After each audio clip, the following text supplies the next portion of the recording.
Good morning, students. In the previous lecture, we studied about the importance of rights or needs of the rights. In today's lecture, we will study the fundamental rights and the Bill of Rights where fundamental rights are present in Indian Constitution. Bill of Rights, sometimes called a Declaration of Rights or a Charter of Rights, is a list of the most important rights to the citizen of a country.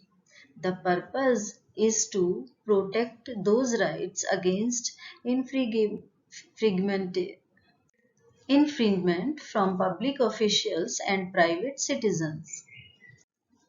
We have discussed in previous lecture two examples where we studied the exploitation of the rights.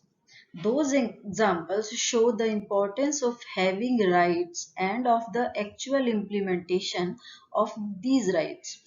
Our democracy must ensure that individuals have certain rights and that the government will always recognize these rights.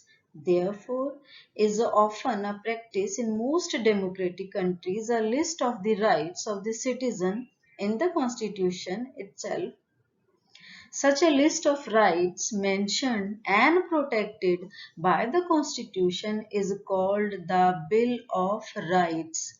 Or, in a simple way, we can say in a constitution where rights are mentioned, that part is known as the Bill of Rights.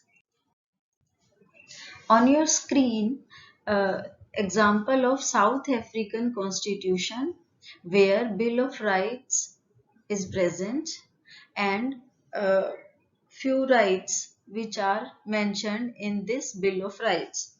Right to dignity, right to privacy, right to fair labor practices, right to healthy environment and right to protection of environment, right to adequate housing, right to health care, food, water, and social security, children's rights, right to basic and higher education, right of cultural, religious, and linguistic communities, right to information. Means all these rights are the part of South African Constitution.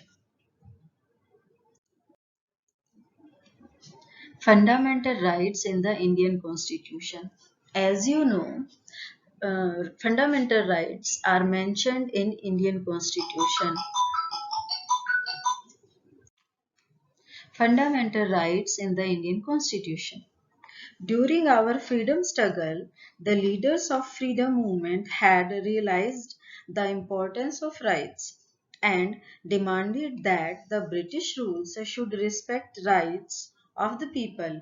The Motilal Nehru Committee had demanded a Bill of Rights as far back as in 1928. It was therefore natural, and when India became independent and the constitution was being prepared, there were no two opinions on the inclusion and protection of rights in the constitution. The constitution listed the rights that would be specially protected and called them fundamental rights. So we can say fundamental rights granted by the Constitution are called fundamental rights. Part 3 of Indian Constitution deals with the fundamental rights.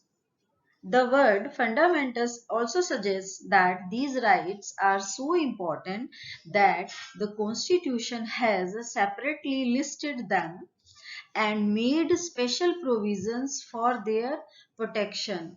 So this shows fundamental rights are necessary for human beings. Now question arises, how fundamental rights are different from other rights. So firstly we can say while ordinary legal rights are protected enforced by ordinary law, fundamental rights are protected and guaranteed by the Constitution of the country. Second difference between the fundamental rights and other rights. Ordinary rights may be changed by the legislature by ordinary process of lawmaking, but fundamental rights may only be changed or by amending the constitution itself.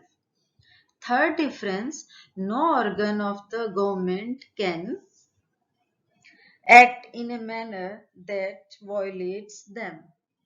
So, fundamental rights are little bit different from ordinary rights, and Indian Constitution provides six fundamental rights to the citizen.